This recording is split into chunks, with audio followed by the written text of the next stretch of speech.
that's when I know that it was a good newsletter, when I shared something that really was uncomfortable, because that is the definition to me of vulnerability, is the fear of being judged by other people and saying something that maybe not everyone will agree with.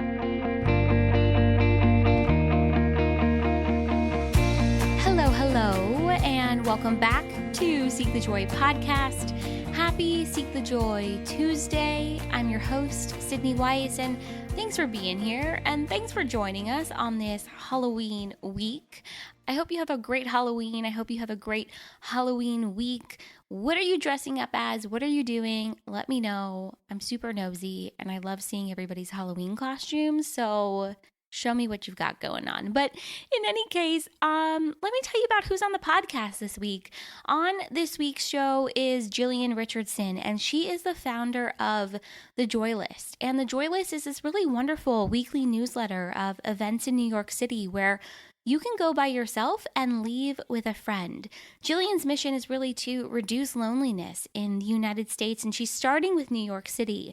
Through The Joy List, she compiles events that encourage connection, vulnerability, and playfulness. And on this week's episode, we talk all about The Joy List. Jillian shares with us the inspiration behind starting it and her passion for building community and why it's so important to create deeper connections and choose vulnerability. We chat about creating balance when everything is a hell yes, and developing self-worth outside of work, and reconnecting to our femininity. Plus, Jillian and I discuss the world of freelance. She's a pretty badass ghostwriter, by the way. And we talk about her newest writing venture. She's writing a book that's coming out next year, and so much more. So before we dive into this week's new episode, I want to share a couple of quick things with you. First of all, our fifth and final giveaway in our month-long celebration of the 1-year anniversary of Seek the Joy podcast went live on our Instagram page yesterday. I cannot believe that this is the last one. I can't believe it's coming to an end. So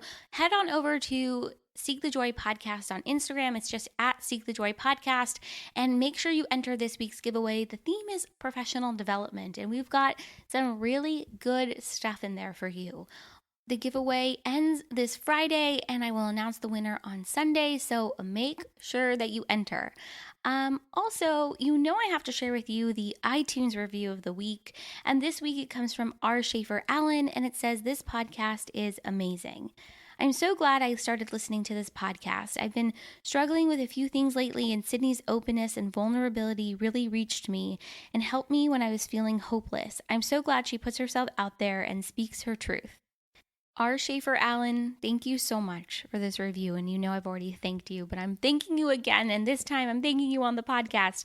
Guys, if you've been enjoying this podcast, if you've been tuning in, or even if this is your first time tuning in to Seek the Joy podcast, it would mean so much to me if you left us a rating and review on Apple Podcasts, or really wherever it is that you listen to podcasts. And if you don't know how to leave a review, just send me a quick message and I'll walk you through it.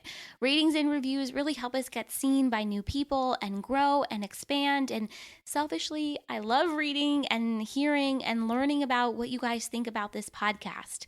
If you do, make sure to take a screenshot of your review and send it to Sydney at seekthejoypodcast.com. And I will send you our guide for infusing more joy into your life, and some Seek the Joy podcast stickers, and a really big virtual hug. All right, guys, that's it. As you're tuning into this week's new episode, I encourage you to think about what role has community played in your life, and how are you showing up within those communities? So without further ado, here's my conversation with Jillian Richardson of The Joy List.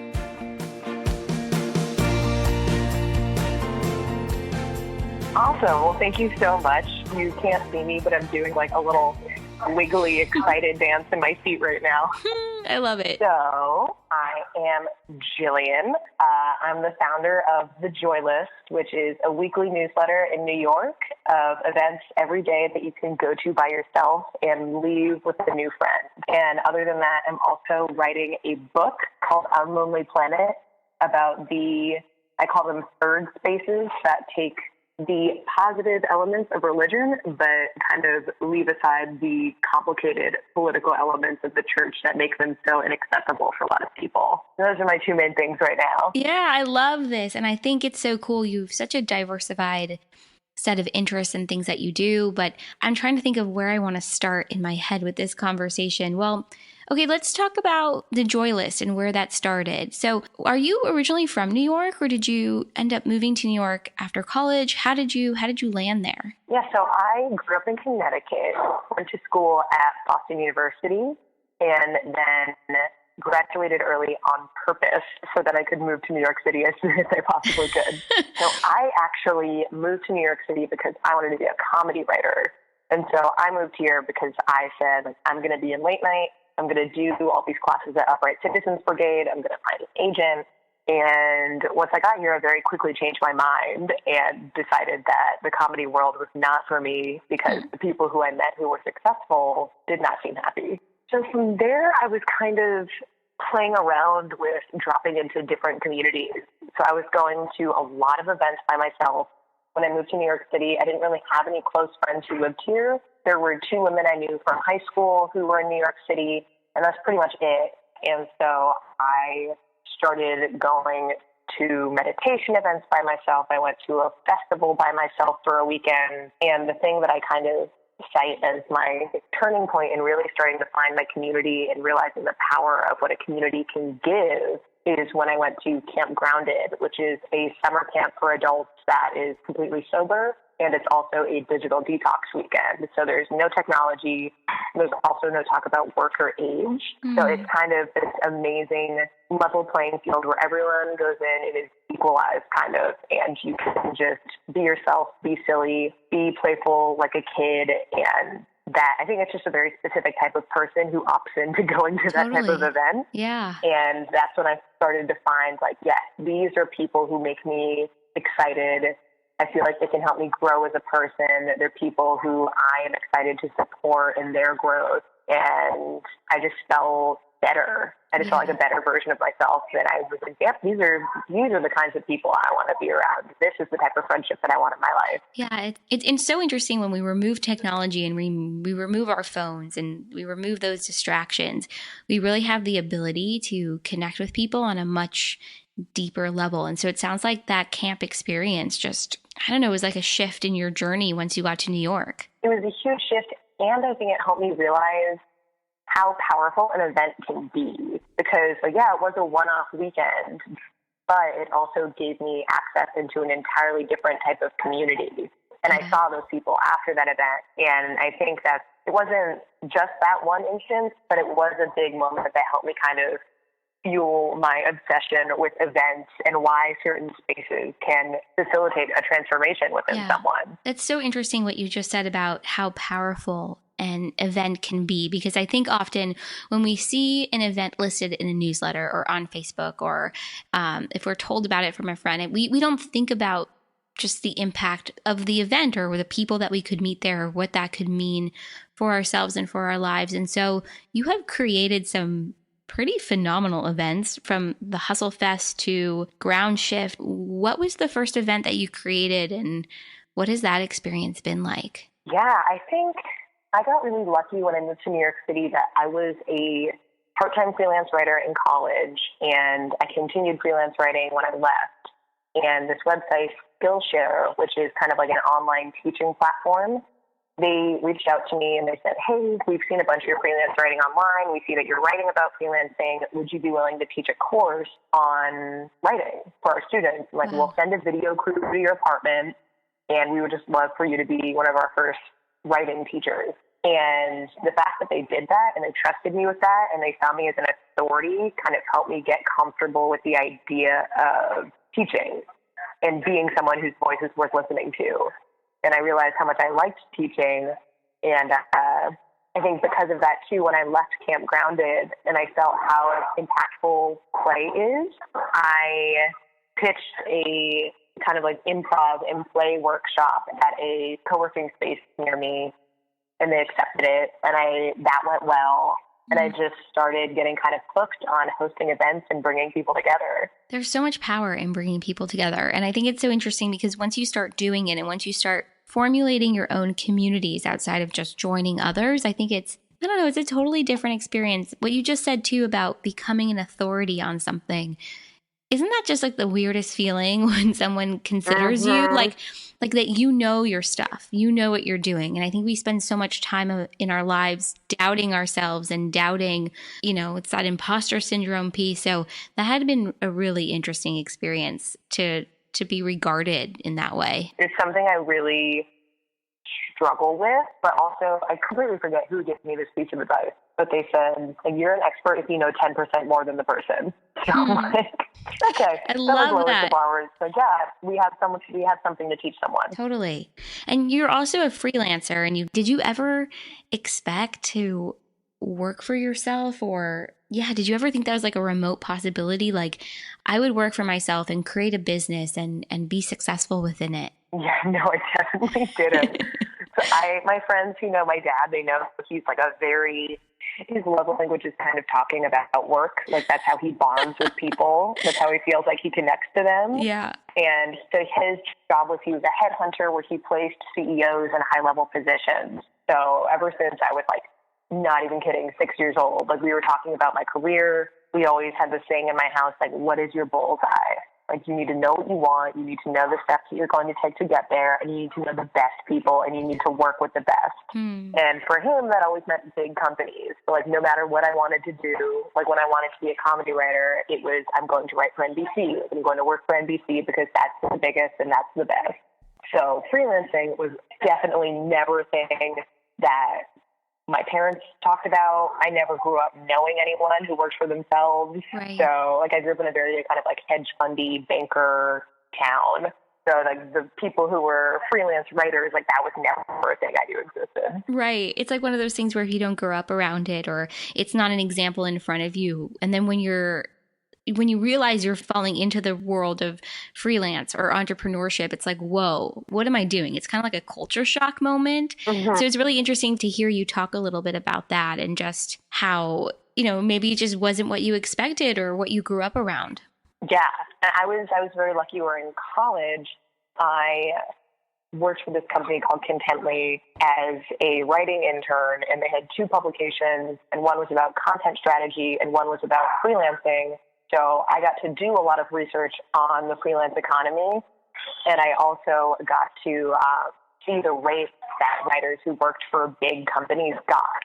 So I kind of knew from the start, which is the thing that some writers never get, that like, yeah, I can get $500, $1,000 for an article if I'm writing for GE or American Express. Like writing is a viable option as a career. Mm-hmm. So that was another very fortunate thing that happened, and I'm super grateful for their team. Yeah. It's so interesting just how once you kind of started on this path, the different opportunities, started showing up for you and you just kind of kept going with them. Mm-hmm.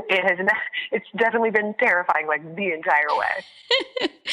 I mean, listen, I'm sort of in that space too of really making up my life and my career as I go. And it's really terrifying when you don't have an example. You don't know what it's supposed to look like, but I don't know. I think it's really fun, but it's also incredibly terrifying. Yeah. And it's a thing that I think only amplifies the more I feel like I really care about what I'm doing. Because I'm like, well, the stakes are higher. I really feel like I can make an impact. How do I do this? And the thing that I'm struggling with right now is how do I find mentors? And also how do I do this very heart-centered thing and make good money? Because I want to make good money and help a lot of people. And how do I balance that? How do I do both? And that's, I think, a struggle for so many people, because these heart-centered careers or things that we want to do where you're doing it because you love it and you believe you can have an impact, or you know that you can have an impact. But then it's kind of like, wait, like, how do I make money, or how do I sustain myself, and can they coexist? And they absolutely can. But I think for a long time, there are elements of our culture that have said, you can't do this heart-centered thing. You can't make an impact. You can't change people's lives. You can't put something really beautiful out there and make money at the same time. So it's this thing that I think so many people, especially I think in sort of like this wellness space, and I think that's a huge umbrella, but I think a lot of people are reconciling with that. Yeah. And like, I just, for me, I just want to acknowledge like that I definitely have the privilege of being able to experiment with this and see how I can do something that I'm really passionate about and that I think will help, and not have the worry of like, oh, if I don't make enough money this month, I literally have nothing to fall back on. It's like, yeah, I am fully financially supporting myself, but if something went wrong and I couldn't, I have people who would support me and help me out gladly. Yeah. And actually, a thing about me that a lot of people don't know because I never talk about it is that I actually make all of my money from ghostwriting for CEOs. So I make a small amount of money from the newsletter, but mostly I'm a ghostwriter. Yeah. And I don't mention it because that's not how I want it to be known. And I honestly don't need more work, but it's fully pretty much how I'm making my income. Yeah. And that's so interesting because I think this piece about ghostwriting, I mean, I knew this about you because I did some major stalking on your website, but I think it's so interesting because I think when someone, if they first meet you or they first get to know you, it's about the newsletter, it's about the joy list, it's about the book you're writing, it's about the events that you've curated. And I think it's so wonderful that even within the different things that we do, we really have the opportunity to create and build the identity, that we really want to be known for. I'd say 6 months ago, I made the conscious choice that when somebody asked me what my job is, I said I'm the founder of the Joy List because I do want that to be my sole job eventually. Yeah. For anyone that doesn't know what the Joy List is, what is it? Yes. So it is a newsletter with the goal of ending loneliness in New York City. And so how I do that is I have an intro. That's something that happened in my week, a story that hopefully I can get to be as vulnerable as possible. And after that, I have 2 or 3 events for every day of the week that have a facilitated moment of connection. So that means like no art galleries, no movie screenings, no shows, because I think there are plenty of newsletters that do a really good job of highlighting those. Yeah. And so instead it's more like a facilitated dinner party, a meditation with discussion circles, a improv like prank in public, anything like that. So anything that gives people like an opportunity to connect and actually talk. Yes. And a reason also that I do it is because a lot of times people who I think are really, really good at creating beautifully connected spaces are also not great at promoting themselves. So I am also just trying to help those people get their good work out there. What's so cool about your newsletter, and I'm on the list, even though I'm not in New York, but maybe one day. But what I love so much about your newsletter is that it really is about connection, but it's also about this element of vulnerability and also having fun. And at the beginning of our conversation, we did talk a little bit about meaningful connections and creating those deeper relationships. And it sounds like the Joy List was really inspired by your own experiences and trying to really develop and connect with people on a deeper level. And I think when you move somewhere new or you do something different, it's hard to meet those people. So to have something to help facilitate that, I think, is so needed. Thank you. Nothing makes me happier than meeting someone who's like, oh, I just moved to New York City and I was really scared and I found your newsletter and I went to an event and I made a new friend. Like my heart explodes. That's exactly what I want. Because that goes back to your why, right? And like the impact that you want to have and why you're doing it. Mm-hmm. And so this element of vulnerability that I think really goes hand in hand, with your events and connecting on a deeper level. And what has your experience been like with vulnerability and showing more of yourself or sharing more of yourself in a way that, maybe isn't always so comfortable? Yeah, I think for me, when I send a newsletter out and I feel like almost like a bad feeling in the pit of my stomach afterwards, that's when I know that it was a good newsletter. Yeah. When I shared something that really was uncomfortable, because that is the definition to me of vulnerability, is the fear of being judged by other people and saying something that maybe not everyone will agree with. And I will fully acknowledge that not every week I get that feeling, because sometimes I am busy and I don't have the time to sit and dig and think like, what is really the most meaningful, impactful thing that I can share this week? Sometimes I just share a story that I think will be helpful to people, and that's that. But occasionally I get that rare intro where I have that feeling of almost like dread, but always those are the emails that get the most responses from people who understand what I'm going through. And it's amazing once you start to put yourself out there in that vulnerable way that's different and requires, I think, a lot of courage. It's amazing just the people that reach out and sort of validate that. And not that you need that validation in that moment, but I think it goes to show like, okay, I'm doing the right thing. Like, okay, I'm putting myself out there in a way that aligns with who I am and the impact that I want to have. Yeah, it feels really good to hear those responses from people that I was helpful. Do you have any plans to expand it beyond New York? Yes. So that is a long-term plan that I honestly do not know how I'm going to do yet. Yeah. But like if we're talking like 5-year, 10-year plan, my goal is to really nail my system in New York City of how to promote these events, how to get sponsors, how to do like a really consistent event and like actually be able to support myself in that way. And then kind of find whoever is the Jillian of Chicago or San Francisco and partner with them and have them start to bring the newsletter to other cities. Because I've had a ton of people from other towns reach out and say, like, we would love to do this in like Minnesota or California. I have people in Sri Lanka and in England who are interested in bringing the newsletter there. That's so amazing. Needed, and I just don't know how I'm going to do it. It's one of those things where like you see the need and it's out there, but it's like, how do I scale this? Like, how do I do it? Mm-hmm. Yeah, that's like a whole other enchilada. Like figuring out how to scale. It is a different enchilada. Yeah, it's like a whole other animal, like figuring out how to scale, something that is impactful. And I know that it helps people. Yeah, and I think that's the most important part is that it does help people and it does help facilitate these deeper connections and having fun, because playfulness and play is also a value I know that you hold dear, especially when it comes to the newsletter. And so is play has it always been a big part of your life, or was it something that you had to, work to incorporate or bring more into your life? Yeah, it's really interesting. I think that as a kid, I was super playful. I was really silly.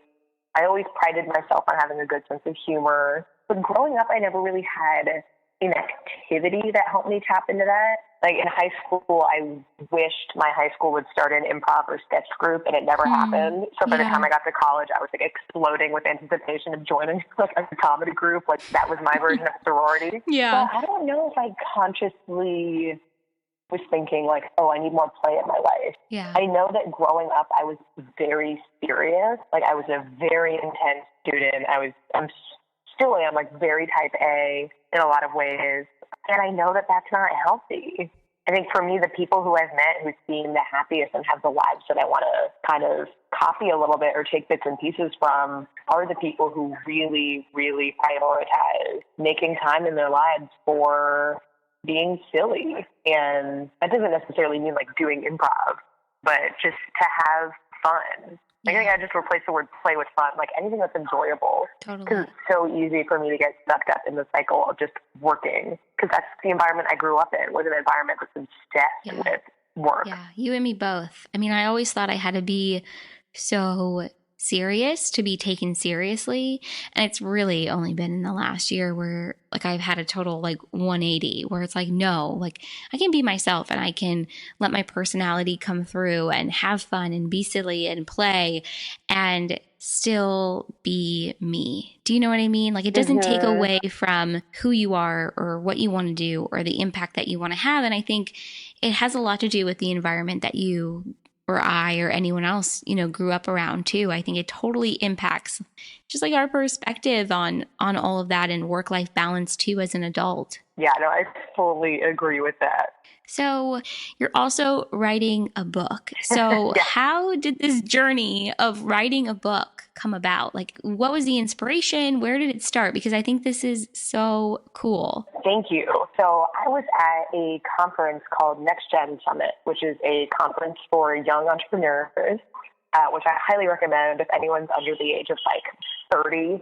Find their Facebook group, join it. It's amazing. And there's this guy, Eric Koester, who talked about what he calls creation events. He was like one of the keynote speakers, and he talked about how I think the title of the talk was like, what are the secrets of people who make Forbes 30 under 30? So of course it was like the most popular talk of the day. And everyone's like, I want to be on Forbes 30 under 30. How do I do it? And he said that the secret was creation events. which is something that is time-boxed, that takes maybe 6 months or less, that proves that you are dedicated to a topic.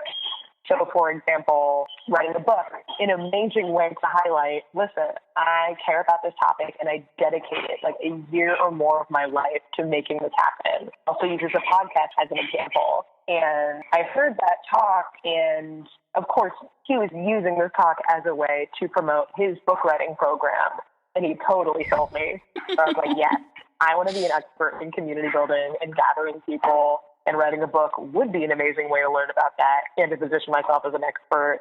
Like, sign me up. Yeah. I want to learn how to do this. That's amazing. And so I think it really goes back to what we were saying earlier, just about being regarded as an expert in something and positioning yourself and almost coming to that space of accepting, like, whoa, I do know what I'm talking about. Mm-hmm. So then how did you land on the topic of your book? Because I think you mentioned at the beginning, it does discuss religion, and how have you been able to tie that in then to this emphasis on being a community builder and having that impact that you really want to have?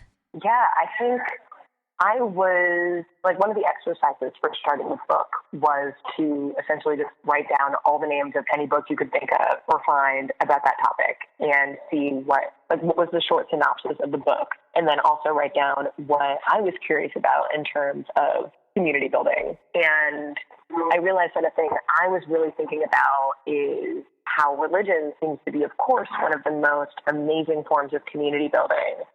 Yet, for me, almost nobody I know goes to church, which is, if we were 200 years ago, that would be a completely different situation. And I was just thinking a lot about, like, what elements of community do we get from church? Like, what are the really good parts of having a place where you go every week? You get to feel like you're part of something that's bigger than yourself. You get to help other people. People notice if you're gone. And then what happens if that's taken away from us? If we don't have something that is like that in our lives? And I kind of had a hypothesis that is one of the big reasons why we've seen a huge spike in loneliness, is that we don't have this thing that is kind of agreed upon that we do every week, whether it's church or synagogue or another religion. Yeah, I think that's a really good point. It's just we don't have those same spaces that we used to maybe 50 years ago, 100 years ago, 200 years ago. And so I think so much of it is about, in this modern era, in this modern time, facilitating that for ourselves and creating those spaces of community. I love how you've been able to incorporate that with the book and with what you're writing. Thank you so much. So what has the writing process been like? I mean, do you write every day? Do you write a couple times a week? So I do write every day, but not for the book. Right now it's been a lot of interviewing people, finding people who I'm just curious to chat with, and then taking that interview and breaking out into stories. So saying, like, what were the most interesting things to me from that conversation, and fleshing it out. The man who runs the program, Eric, he calls it the Lin-Manuel method, because Lin-Manuel Miranda, when he wrote Hamilton, just did a bunch of research on Hamilton. And then how he decided to write the stories was just, what are the most compelling parts of this story? And started writing those out, and then eventually was looking for themes within those stories. And that's kind of the same way I'm approaching this book. That is so cool. So do you have like a deadline for yourself, or is it kind of like, I'll finish it when it kind of just all magically, comes together? Yeah, so that's an amazing part for this program about doing it with a bunch of other people. So October 8th, I have a deadline of 20,000 words. So it doesn't have to be good words, just words, 20,000 of them by October 8th.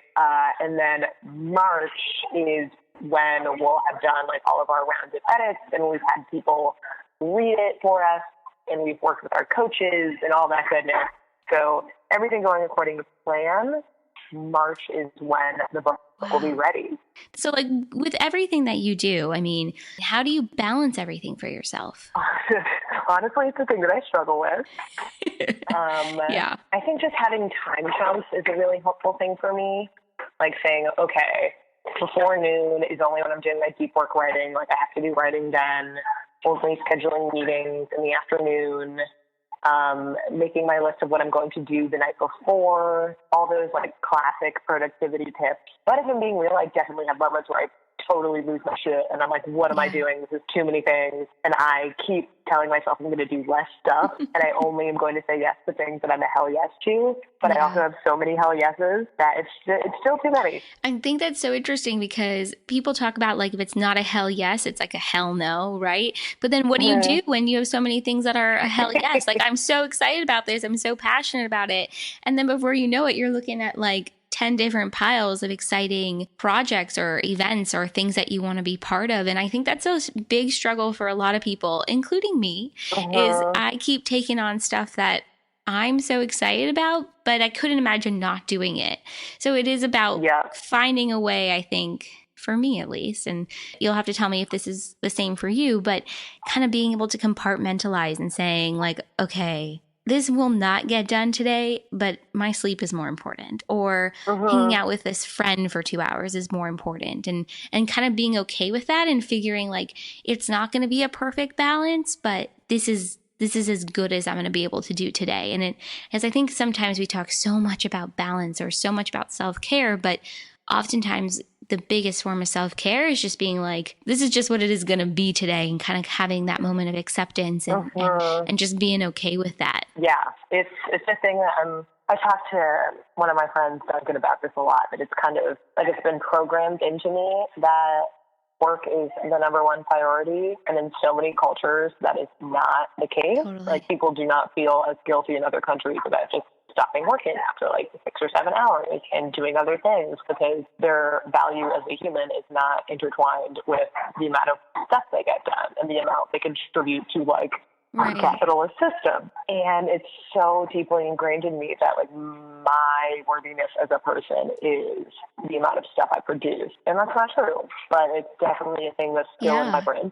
When did you have that moment of realizing like, whoa, my level of self-worth, or what I connect my worth to or my value to, is to my output? Is that something you've realized recently for yourself, or have you just known that for a long time? I think it's only since I graduated from college and was in New York City and just started meeting people who did live their lives more mindfully and were more self-aware of kind of the reasons why they do what they do, and just being lucky enough to become friends with people who are super thoughtful. Like, shout out to my friends Duncan and David, who I have these conversations with all the time, who are very much like, let's think about the patriarchal structure. Let's think about like the capitalist structure. Why do we have these values? It's because like we're American, and like this is just what we're taught to think is important. And like, go to Spain, go to Bolivia, go to Uruguay, whatever, like go to Russia. Things will be different. Yeah.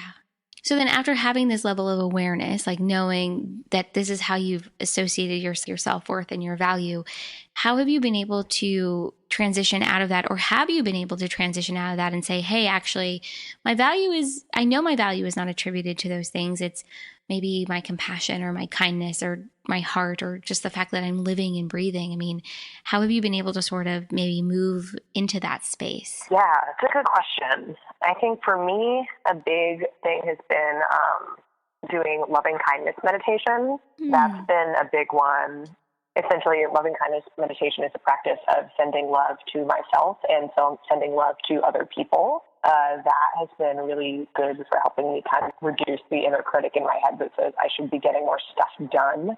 And also starting to do work on like women's work, so like thinking about sisterhood, tapping into my feminine characteristics that I do not value but are very valuable, like kindness and compassion and openness, and trying really purposefully to strengthen those things. There's a book that I read called The Heroine's Journey that really helped me with that.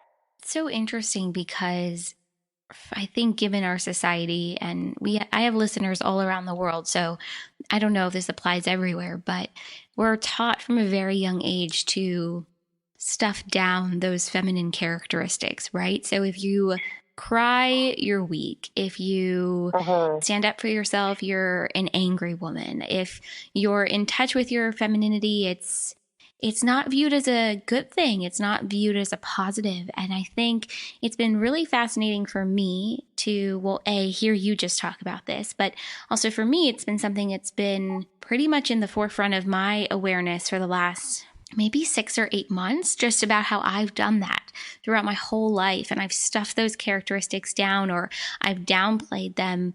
And maybe I've been more aggressive at times in my life, or maybe I've been more, for lack of a better word, masculine, when that really wasn't my truth, because I thought I needed to be that way in society. And so it's interesting to hear you talk about how tapping into your femininity and tapping into those characteristics have helped you move into this space or develop more of that kindness or compassion to yourself. Yeah, it's been difficult.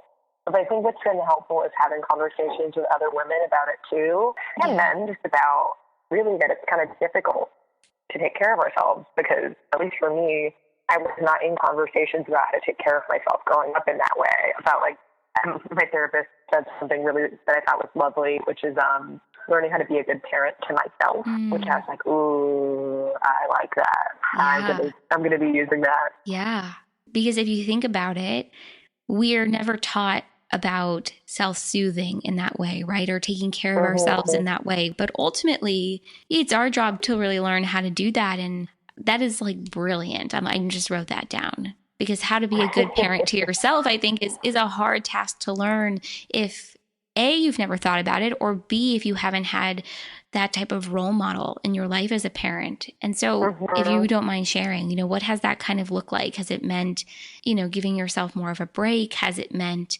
acknowledging your wins more? I mean, what does that kind of look like for you? Yeah, for me, I think right now, one is definitely morning routine. That's been a huge thing. Yeah. Because I realize if I don't do that, I get so out of whack. I become like so frazzled, and it's easier for me to feel negative, and it's easier for me to feel distracted.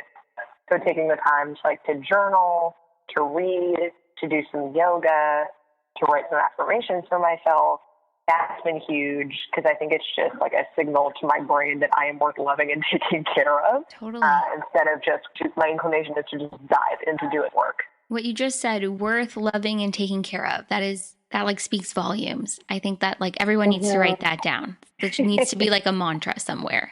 It sounds so simple, but it's like, I feel for me that anytime I'm actively taking the time to just focus on giving myself love, my brain's like, nope, you shouldn't be doing this. You should be doing something else.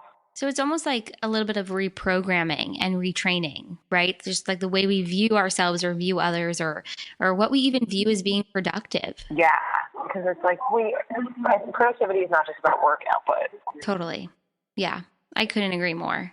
What you've shared just about just tapping into your femininity and taking care of yourself and establishing a morning routine. I mean, it really does go back to self-care and self-love, but I love the way that you and I just talked about it, because I think it's so different than conversations that we usually have about being intentional and being mindful and taking good care of ourselves, within this broader, self-care and wellness conversation. Yeah, I think for me, I just want to remind myself to be kind to myself, because I've had decades of experience that tells me to not do these things that I'm trying to start doing, like meditating and doing yoga and writing and being mindful of my breath and being mindful of my emotions and all that stuff. I never had that training growing up, so it's going to take me a long time to actually nail it, and I probably never will.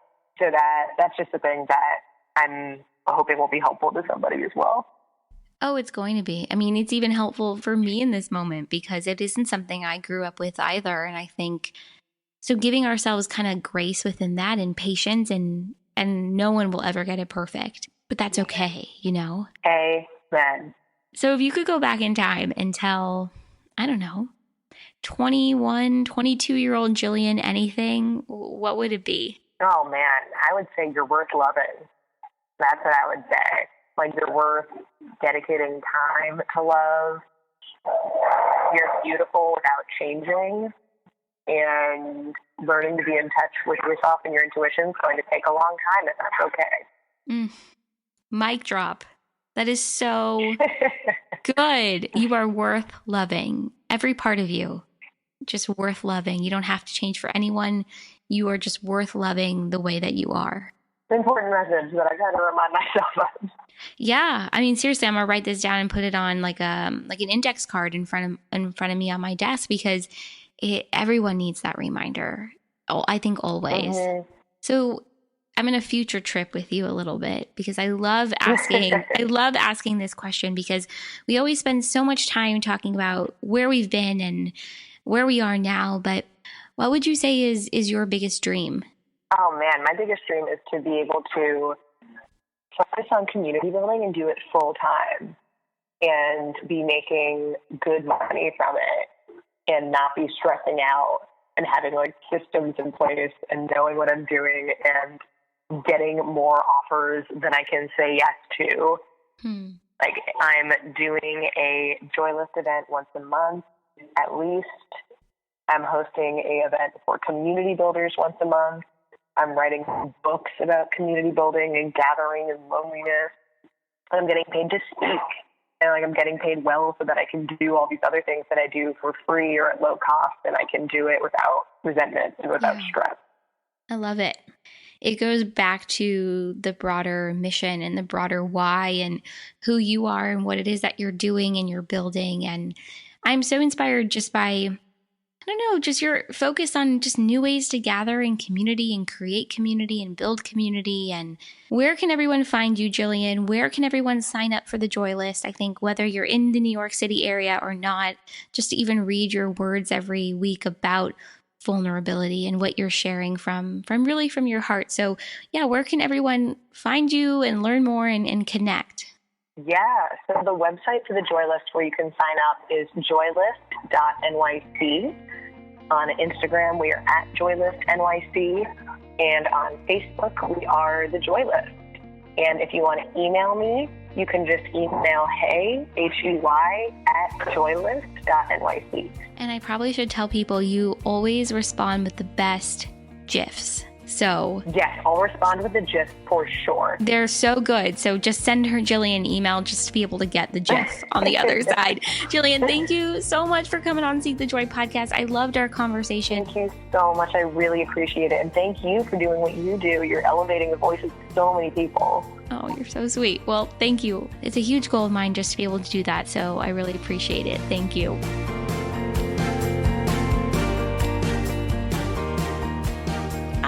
I really enjoyed connecting with Jillian and learning about her passion for community building through joy and vulnerability. And I'm really looking forward to hearing what you think about this new episode. Make sure to join the conversation and follow along on our social media pages. We are at Seek the Joy Podcast pretty much everywhere, except for on Twitter. We're at Seek the Joy Pod, but I'll include all the links to that in the show notes, so it's so easy to find us. And if you want to support me and you want to support my work here on this podcast, make sure to share the show or your favorite episode with your friends or your family or on your social media pages, and hit that subscribe button on Apple Podcasts or wherever it is that you listen to podcasts. You can also leave us a rating and review or even support us on Patreon. And I've included the link to our Patreon in the show notes for today's episode too. Thanks for being here. Thanks for listening. I'm enjoying this outro thing. I think I'm going to keep it. I think it's going to be a thing. In any case, have a very happy Halloween. Make sure to tune in to our Instagram page on Wednesday to see my Halloween costume this year. And that's it. All right. Have a wonderful rest of your week.